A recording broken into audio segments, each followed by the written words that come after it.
You can't handle the truth. I told you, man. I told you. Don't fuck with me.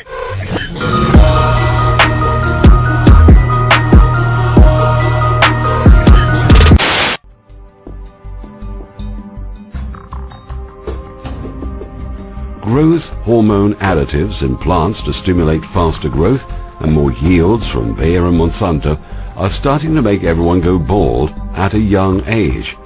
This was a side effect which served the elite well, with a number of things in mind. One is to pump up the billion-dollar hair loss market with pharmaceuticals that are costly, with side effects of impotence. Other products like shampoos and so-called remedies that are designed to fail. The cure for baldness was already discovered in 2010 and was bought and shelved by one of these big companies. This has a psychological effect to keep people in a negative, distressed mood about going bald. The most important thing the elite wanted to achieve was to cut all the men's hair short, or better still, young men going bald was an added bonus. This was the de-maning of the lion. The mane is the lion's pride and joy. It's the sign of strength of being a male. When they cut your hair short, they're de-maning the lion, taking the man out of you. This is why they cut Samson's hair off in the story Samson and Delilah. This is why they cut your hair off in the army and in the prison.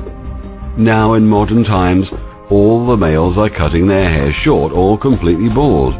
Sheer madness is gripping the world on every imaginable level. Not only is it destructive from a psychological point of view, but also hair is an extension of the nervous system. It can be correctly seen as exteriorized nerves, a type of highly evolved feelers or antennae that transmit vast amounts of important information to the brainstem, the limbic system, and the neocortex.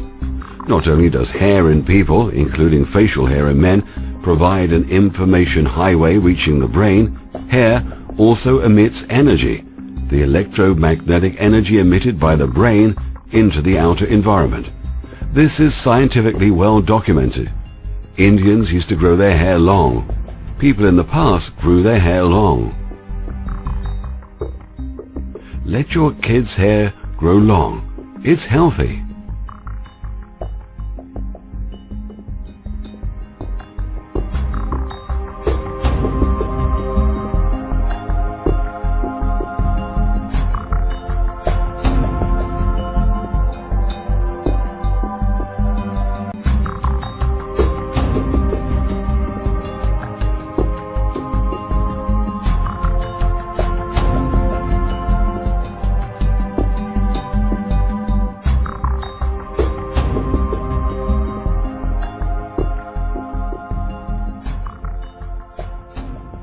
Born on October 31st, 1895, to a ballerina from Vienna, Austria, the medium Maria Orsic was leader of the German Vril Society.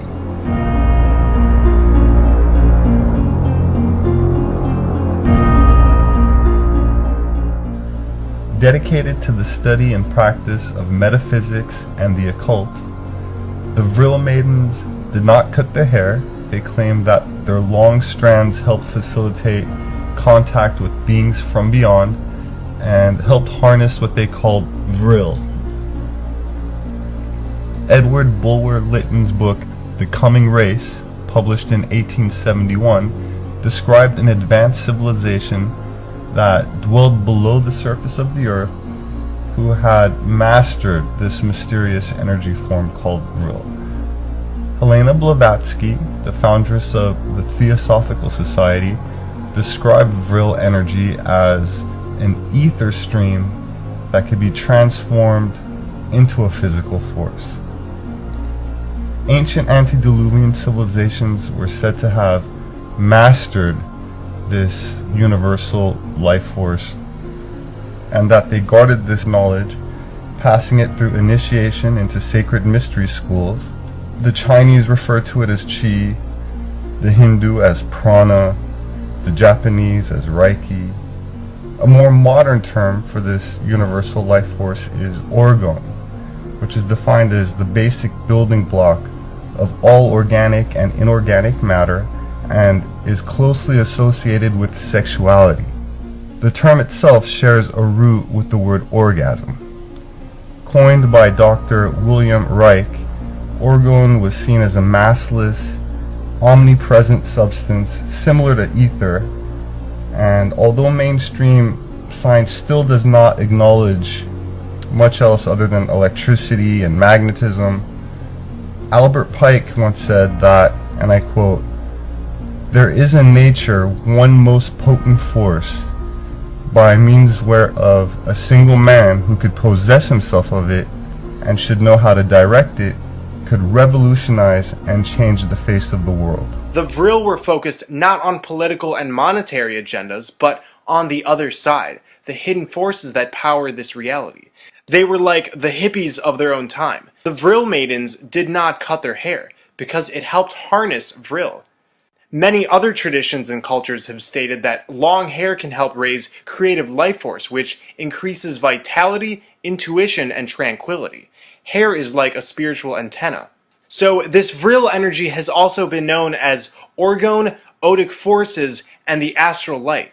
The ancient Roman re kybele, meaning rolling astral light, is the same force that reigns everywhere. It is the mighty soul of the world, the vibrating substance which forms all creation. These names are talking about the divine feminine energy pouring out from the earth, the mother goddess. This energy of intuition is, they did a study before the war in Vietnam. They did a study to see who were the best trackers were, because like all wars, they're basically planned out 15 years ahead of time. So they wanted some good trackers. So they did this study. And where this came from was this daughter of this teacher in this university. Her father used to be one of those, the classic look of the dress code, you know, nice suit and hair parted right on the side and flipped over. You know, use a lot of butch wax and grill cream and a little bit of this, a little dab of Duya stuff. And he was a classic teacher. Now all of a sudden he started coming home, and she noticed his face, all the little pieces of hair start sticking out a little bit more and more. And she was kind of wondering what's going on here. Pretty soon his hair started growing out. And he was breaking all the dress codes of the system. And pretty soon all these other men start doing the same. So you have that classic professor look now, you know, that Dr. Joe Plum over there.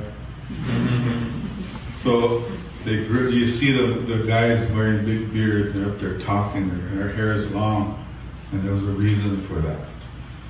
So she didn't know, but she was worried about her father. So she went to his office when he was gone, and looked at all the stuff that he was bringing home. She went through it, and they found a study, Vietnam. They went and they researched trackers, and they ended up with the results of this research that these Native American men were pretty cool. They were good trackers, some of the best. That was the result. So what they did is they drafted a whole bunch of Native American guys and put them in the service. And they took them through boot camp. They did everything that.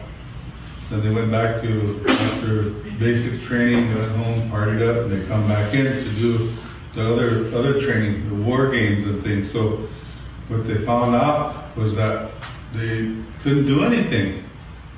They were like everybody else, you know, show me the way, tell me something so I could do something, because I'm not in my own environment. I'm under your orders. So anyway, they did the war games, and they just like, forget it, they all died, you know.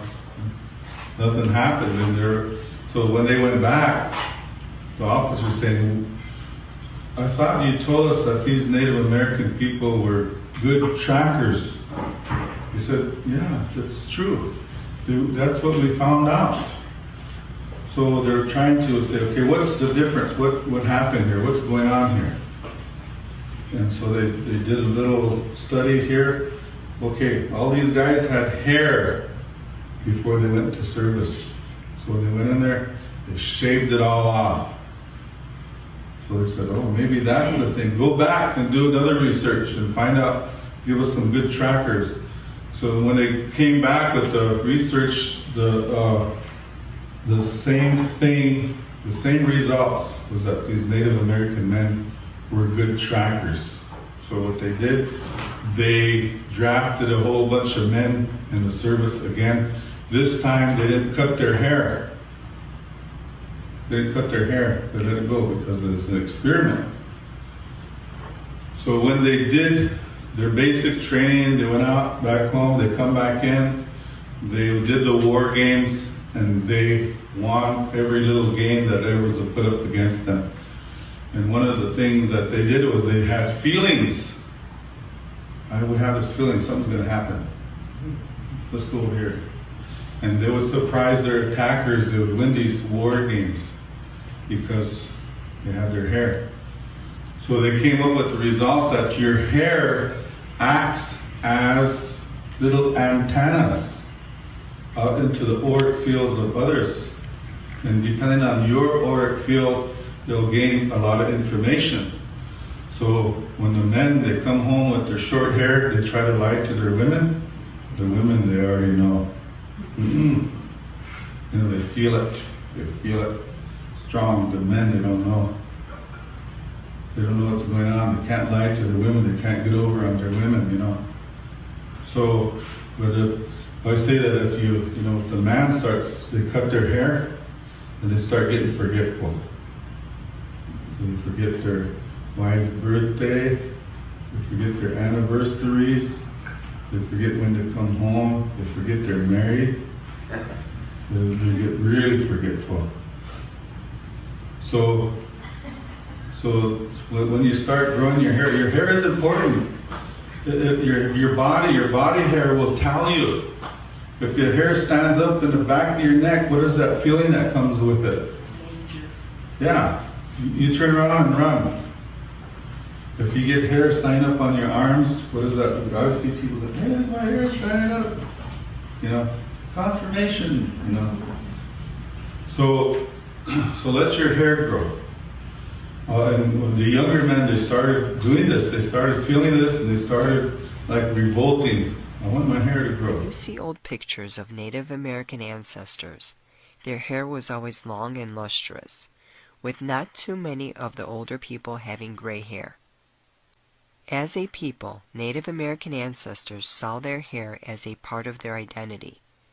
It was an embodiment of how they lived, just like everything that surrounded them. They gave respect to everything in nature. According to tradition, the Navajo tribe would cut the hair of their children on their first birthday, after which it would be left to grow untouched for the rest of their lives.